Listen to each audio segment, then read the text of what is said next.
Praise the lord. ఈరోజు ప్రభు మనకిస్తున్న వాగ్దానం, యెహోవా నిన్ను తలగా నియమించును గాని తోకగా నియమింపడు. నీవు పైవాడవుగా ఉండువు గాని క్రిందివాడవుగా ఉండవు.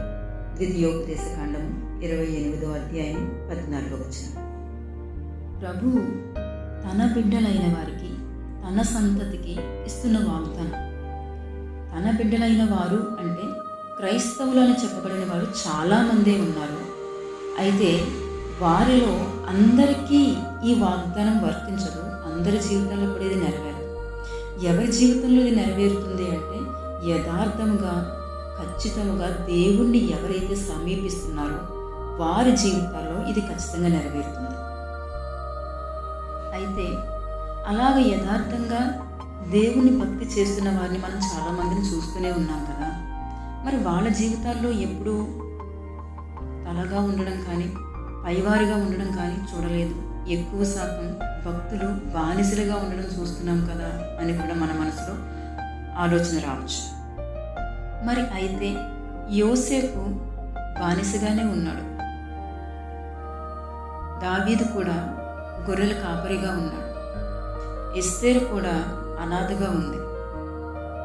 కొంతకాలం వరకు వీళ్ళు భక్తి ఏంటి అనేది మనకు బాగా తెలుసు. వీళ్ళ భక్తిని గురించి మనకు బాగా తెలుసు. కొంతకాలం వీళ్ళు కూడా బానిసలుగానే కనిపించారు, కానీ చివరికి వీళ్ళని అద్భుతంగా దేవుడు ఆశీర్వదించిన పరిస్థితి మనం చూస్తూనే ఉన్నాం. అలాగే మనము కూడా ఈరోజు ఏ పరిస్థితిని బట్టి మనం బానిసలుగా ఉన్నామేమో, అది మన ఉద్యోగంలో కావచ్చు, వ్యాపారంలో కావచ్చు, కుటుంబ పరిస్థితిలో కావచ్చు, సేవలో కావచ్చు, ఏ విజయము మనం సంపాదించుకోలేక ఒక బలహీనులుగా అనేక మార్లు పడిపోతున్న వారిగా మనం కనిపిస్తూ ఉండొచ్చు.